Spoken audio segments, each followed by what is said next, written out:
Pois bem, meus amigos e minhas amigas, vamos iniciar a primeira apresentação de nosso webinário. Eu vou apresentar a minha pesquisa atual, que é uma continuação à minha pesquisa de pós-doutorado. Durante o pós-doutorado, eu pesquisei do ponto de vista da etnohistória o misticismo sertanejo e a influência da Cabalá, o misticismo judaico, na cultura mística do sertão. Tomei como referência e como itinerário a obra de Ariano Suassuna, O Romance da Pedra do Reino e O Príncipe do Sangue do Vai e Volta.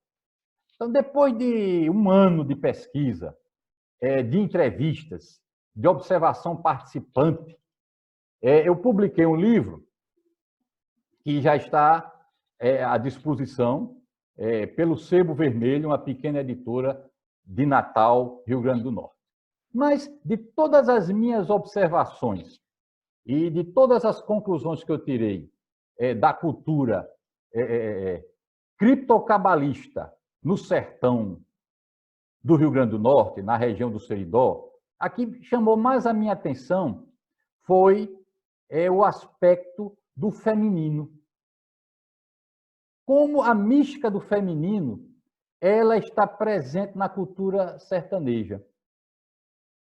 Em função disso, eu me dispus a fazer uma nova pesquisa, aprofundar a pesquisa anterior, com vistas à produção de outro livro, né? Seria uma continuidade. Até porque, nessa primeira pesquisa, eu deixei margem no final para a continuidade da pesquisa anterior. O próprio professor Dr. Caesa Sobreira, que cunhou o neologismo criptocabalismo, e que eu convidei a fazer o prefácio do livro que eu publiquei, ele diz que na minha pesquisa e no livro que eu escrevi, eu deixei mais perguntas do que respostas. Ora, isso foi proposital, tá? Eu levantei mais questionamentos, deixei a coisinha aberta, justamente porque eu tinha a intenção, e tenho a intenção, de continuar essa pesquisa, tá? Com novos projetos. Destes novos projetos, o primeiro projeto que eu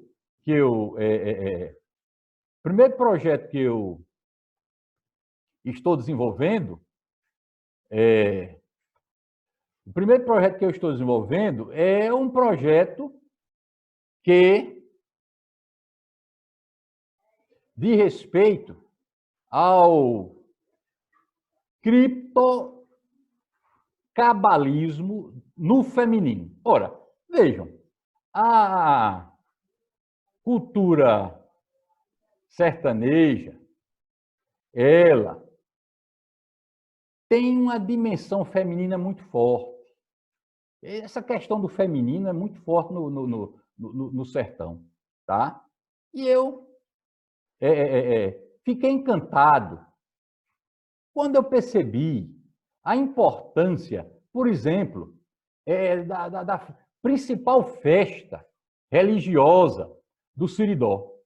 Tá? A principal festa religiosa do Seridó é a festa de Santana. Tá? É a festa de Santana. E eu, pesquisando lá sobre a festa de Santana, eu fiquei maravilhado pelos detalhes que eu fui capaz de perceber. Vocês estão vendo já a apresentação aí? Sim, sim. Misticismo do feminino no sertão do Nordeste e sua provável influência criptocabalista. É o título da pesquisa, tá? Eu fiquei maravilhado, tá? Com os detalhes que eu descobri, né? E que me levaram a aprofundar isso, tá? Ora, eu vou mostrar para vocês isso que me encantou, tá? Aí esta imagem que vocês estão vendo aí é a festa de Santana, tá certo? Isso aí isso é a praça principal da cidade. Nós estamos aí diante da praça principal da cidade de Caicó. Esta imagem que você está vendo aí, escutem bem. Isto é um arco do triunfo que se localiza na frente da matriz de Caicó, a matriz de Santana. Esta imagem que está aí, ela foi posta em 1955, tá? Mas a matriz de Santana ela é muito anterior a isso. Essa imagem aí não é a imagem de Santana. Essa imagem é a imagem de Fátima, Nossa Senhora de Fátima. Isso. Perceberam a ideia? Ora, esse foi um detalhe que me chamou a atenção. Você tem a matriz de Santana, que agora eu estou mostrando imagens do interior da matriz de Santana. Estão percebendo aí? Você tem aí esta escultura, esta imagem aí, é a imagem de Santana. Sim. A Santana na compreensão cristã. A Santana com o livro, ensinando. Tá? Do lado você tem imagens aí de santos, né? José, São José, essa coisa toda. Né? Mas esse é o altar principal da matriz de Santana. Tá? Veja, essa imagem que está aí abaixo, que passa pelo arco, onde tem a imagem de Fátima, mas ao fundo você tem a matriz de Santana, na praça principal da cidade de Caicó. Veja que coisa interessante, né? Os católicos, em meados do século XX, sentiram necessidade, agora, de homenagear, não Santana, mas homenagear Fátima. E então, no arco do triunfo que tem na cidade, eles fizeram uma grande solenidade e colocaram a imagem de Fátima. Quando a matriz, né, lá você tem a imagem, e é a matriz de Santana, que gera a principal festa da região.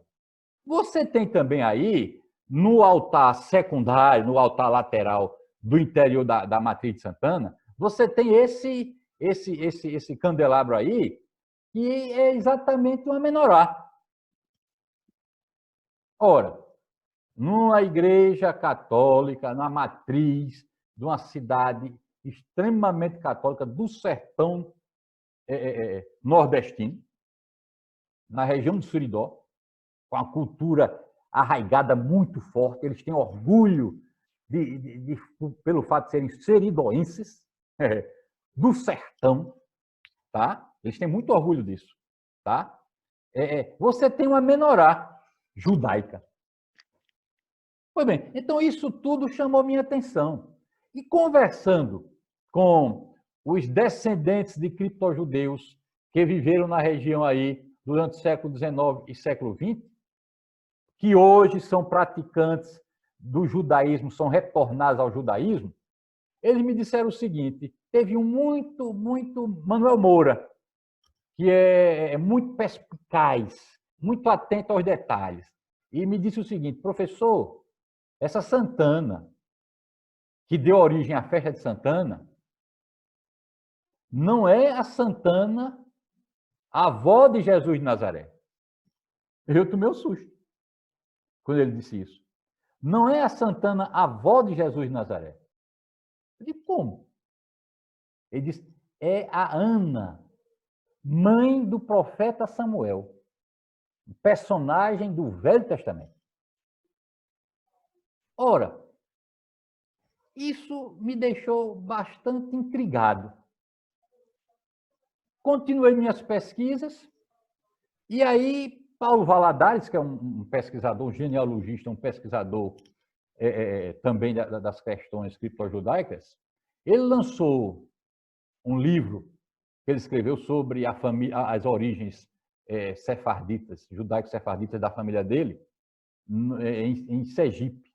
Né? A família dele é a família Valadares, uma importante família do interior sergipano. Né? Já teve governador de estado, senador, né? Paulo Valadares mora em Campinas, né? e é meu amigo e escreveu esse livro e me enviou um volume. Eu tive o maior prazer, achei um livro espetacular. Mas no livro ele também fala de Santana, né? E ele diz que esse Santana, que os criptojudeus no século XIX, essa Santana que os criptojudeus no século XIX diziam cultuar, essa Santana, na verdade, é aquele jogo de disfarçar a origem judaica. Quem não é iniciado pensa que é a avó de Jesus de Nazaré. Mas os iniciados sabem que é uma referência cripto-judaica. A mãe do profeta Samuel, um personagem do Velho Testamento. Percebeu a ideia? Eu digo, merece um aprofundamento. Percebeu? Então, os judeus sefarditas influentes, e nós vamos ver que muitos eram influentes, que praticavam essa religião católico-sertaneja, sobre a qual eu escrevi na primeira pesquisa, secretamente, eles tiveram poder de influenciar na determinação da padroeira de várias cidades, Santana, e importantes cidades, como Caicó, a principal cidade do Seridó, como Feira de Santana, na Bahia. Percebeu a ideia? Aí eu comecei a ver que essas cidades do sertão, né, que tem essas cidades do sertão que tem como padroeira a figura de Santana, é um indício. Vejam, eu trabalho com o paradigma indiciário de Carlos Ginzburg. Essas Santanas, padroeiras de cidades do sertão, são indícios de que criptojudeus, conscientes da Cabalá, influenciaram na determinação da escolha da padroeira da cidade. Isso deixando uma mensagem para a posteridade. Ora, a coisa para mim se tornou muito mais interessante quando, passeando por uma rua do centro de Caicó, eu me deparei com esta platibanda. Ora, eu tenho pesquisado as platibandas do interior do Nordeste, das cidades do interior do Nordeste, já há bastante tempo. E essa platibanda, passando pela... Interessante que essa casa está numa rua onde está localizado o Museu do Sertão, o Museu da UFRN, que infelizmente está desativado. Tá? É a antiga cadeia velha que tornou-se o Museu do Sertão, Museu Histórico do Sertão, administrado pela UFRN, mas está desativado. Pois bem, aí passando lá nessa rua, eu me deparei com esta platibanda. Eu me espantei. Quem tem um conhecimento mínimo da cultura do Velho Testamento, especificamente da Torá judaica, vai perceber que aí uma referência é uma reprodução explícita da chamada arca, onde estavam depositadas as tábuas da lei. Você tem aí as duas colunas, tá? As duas colunas que também estão nos templos maçônicos e que estavam no templo, primeiro no tabernáculo, depois no templo de Salomão, Boaz e Jaim Boaz. E encimando a arca, você tem aí como se fosse um propiciatório, e você tem aí uma representação como se fosse da própria Shekinah. Eu fiquei muito intrigado. Ora, meus amigos, numa cidade onde a influência criptojudaica é avassaladora, já demonstrado por várias pesquisas, a começar pelo professor doutor Nathan Vastel, professor doutor Caesa Sobreira e tantos outros, né? onde a influência criptojudaica é avassaladora. Eu em busca agora de indícios não mais de criptojudaísmo, mas de criptocabalismo, onde a padroeira é Santana, onde eu percebi que os católicos fizeram questão de colocar fora um arco do triunfo em homenagem a Fátima, Nossa Senhora de Fátima, porque eles estão percebendo que lá a igreja não está muito ligada a Nossa Senhora. E efetivamente não está ligada a Nossa Senhora. Até porque lá você tem um menorá, uma menorá. Aí eu, passando pela cidade, encontro uma representação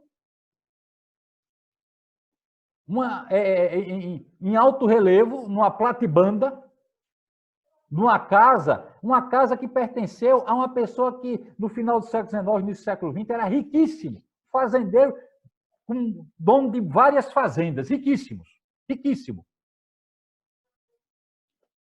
Sobre esta casa está a platibanda com este alto relevo, representando aí as colunas do templo, representando aí o Santo dos Santos, uma representação da Shekinah. A Shekinah é a dimensão feminina da divindade. Ora, meus amigos, apenas pessoas detentoras de um conhecimento minimamente aprofundado da Kabbalah, para serem capazes de deixar esta mensagem codificada para a posteridade. E apenas pessoas com um mínimo de vivência nos mistérios, no esoterismo da Kabbalah, para poder decodificar isso.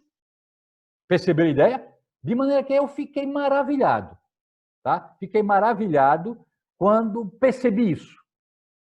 Tá? Essa conclusão eu já cheguei no final do meu livro, do livro da primeira pesquisa. Só que faltava eu estruturar agora uma nova pesquisa a partir da ideia de buscar os indícios de que os criptocabalistas que viveram durante o século XIX e início do século XX,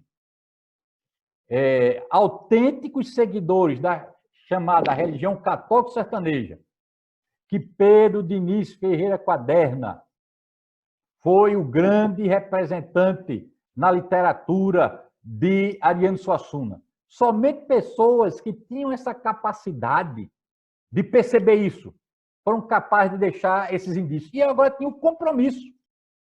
Eu tenho agora esse compromisso de aprofundar e descobrir esses indícios nessa cultura sertaneja.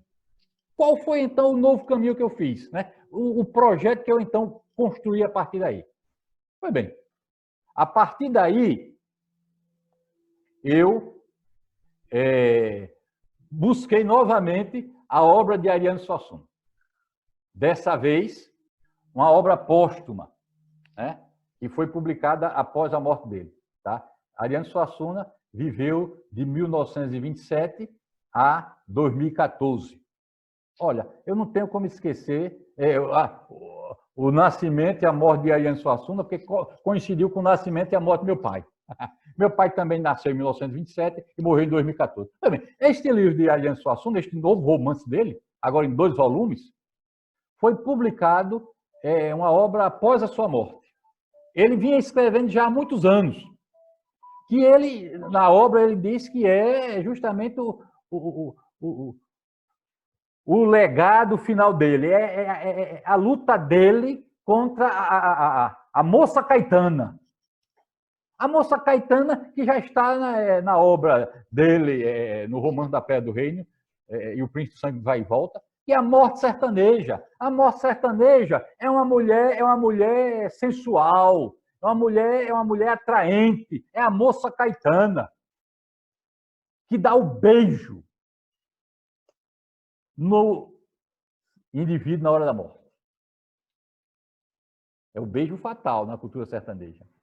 Na cultura criptocabalista, a morte é o beijo de Deus. Pois bem, eu agora peguei como itinerário, continuo usando a obra Romance da Pedra do Reino e o Príncipe do Sangue do Vai e Volta, também como itinerário para aprofundar algumas questões que eu já percebi ali, alguns arquétipos do feminino. E agora eu me detive neste novo romance de Ariano Suassuna, Romance de Dom Pantero no Palco dos Pecadores. Em 2 volumes. Vejam, essa obra de Ariano Suassuna é extremamente complexa. Essa obra póstuma é extremamente complexa. Tá? Ele usa vários alter egos. O próprio Pedro Diniz Ferreira Quaderna, ele reaparece no romance. E o interessante é que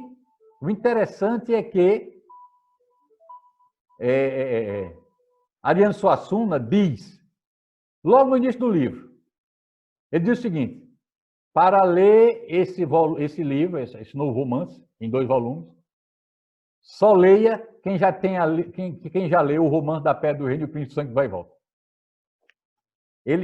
Coisa interessante, né? O autor desaconselhando você a ler o livro dele e impondo uma condição. Para ler e para entender o romance de Dom Pantero no Palco dos Pecadores, você tem que ler primeiro o Romance da Pedra do Reino e o Príncipe do Sangue Vai e Volta. E quando você vai lendo, você vê que para entender, realmente, você tem que ter lido o anterior. É uma obra complexa, com vários personagens, que são alter egos, né? E a luta final do autor na figura de seus personagens, de vários personagens, vários alter egos, tipo Fernando Pessoa. A luta do autor com a Moça Caetana. Mas veja, o feminino não está apenas na Moça Caetana nesse segundo grande romance de Ariano Suassuna. Eu fiquei maravilhado quando eu li, porque o feminino é o ponto central dessa obra final, a última obra, a obra que Ariano Suassuna escreveu sabendo que ia encerrar o seu trabalho e a sua vida. Era o último legado seu para a posteridade. O feminino é o elemento central. E eu peço a vocês que, por favor, observem a capa. Observem a capa. Eu acho que a imagem dá para vocês observarem, né? Os livros de Ariano Suassuna, eles são ilustrados por desenhos dele. Esse é ricamente ilustrado por gravuras que ele desenhou, tá? E as gravuras, a maioria, remetem ao feminino. Quase toda a página tem um símbolo do feminino. E o conteúdo mais ainda. Os arquétipos do feminino, conforme aparecem na cultura sertaneja, são expressos da forma mais magnífica que você pode imaginar. Percebeu a ideia? Então, eu ampliei meu itinerário, estou descobrindo coisas magníficas, ampliei meu itinerário para o resto da obra de Ariano Suassuna, tá? E não só isso, para a literatura de cordel. Vejam aí agora o grande príncipe dos escritores, né, dos cordelistas, Leandro Gomes de Barros. Isto aqui é só um exemplo. O Azar e a Feiticeira. Só, nesse folheto tem várias obras de Ariano Suassuna. E eu coloquei, de Leandro Gomes de Barros, que é o príncipe dos cordelistas, né? O maior cordelista, né? O grande Leandro Gomes de Barros. Aí eu estou só dando como exemplo que a literatura de cordel, eu estou indo agora em busca das próprias fontes de Ariano Suassuna, para aprofundar. Eu agora estou já com um acervo minimamente consolidado também, de obras da literatura de cordel que mostram esses arquétipos do feminino conforme aparecem na cultura sertaneja. Tá? Aqui o Azaia, esse arquétipo da feiticeira, né, da bruxa, né, está muito presente na cultura sertaneja. E nós vamos aprofundá-lo. Tá? E nós vamos aprofundá-lo no sentido de que isso remete muito ao criptocabalismo. Para terminar, eu gostaria de prestar homenagem a esta senhora, né, que viveu no final do século XIX, início do século XX, e ela foi personagem de minha pesquisa, tá? Foi personagem de minha pesquisa. Ela era raizeira, rezadeira, tá? Ela tinha uma relação magnífica com a natureza, com a lua, tá? Ela é a avó de um dos personagens que eu entrevistei, tá? E ela é um grande arquétipo da mulher criptocabalista que viveu no sertão. Que viveu no sertão. E que foi praticante da cabala. Não a cabala teórica, mas a cabala prática. Naquilo que ela tem, na sua relação profunda com a alma da terra. Daí a relação dessas pessoas com a natureza, raizeiras, conhecedora do movimento dos astros, da influência da lua, tá? Rezadeira. Uma mulher ligada à alma da terra, ligada à Shekinah. A Shekinah é a dimensão feminina do divino, que na Kabbalah e na Kabbalah prática e no criptocabalismo é extremamente honrada, cultuada a cada sábado, sobretudo através da reza chamada Lehadodi. Na verdade, é a Shabbat. A expressão é no feminino. As pessoas se enganam, chamam o Shabbat. Não, é a Shabbat. Porque, como diz Lehadodi, a grande oração judaica de abertura do Shabbat, ou da Shabbat, Lehadodi é um hino de recepção à noiva, a Shekinah que está chegando. É a celebração da união do masculino e do divino a cada Shabbat. E os criptocabalistas sertanejos, conhecedores dessa tradição que foi trazida da Península Ibérica, eles fizeram questão de deixar para a posteridade os indícios de que eles compreendiam o lado feminino da divindade, cultuavam a Shekinah. E eu estou nessa nova pesquisa, a partir de uma perspectiva da microhistória italiana, procurando os indícios, né? Primeiramente, através dos arquétipos do feminino, presentes na cultura sertaneja. Depois, através dessas práticas de raizeiras, rezadeiras, mulheres, né? E homens que cultuavam o feminino em homenagem à Shekinah. A Shekinah, a manifestação em Malkuth, né? A alma da terra, a glória do divino, do eterno, o lado feminino de Deus. É a nova pesquisa que eu estou fazendo, procurando esses novos indícios. Então, meus amigos, eu vou encerrar a primeira apresentação do nosso webinário. Vamos dar um tempo, tá? Vamos dar um tempo para que vocês possam formular suas questões. E eu acho que eu cheguei em torno dos 30 minutos, né? Para que vocês possam formular suas questões e nós voltamos para o debate.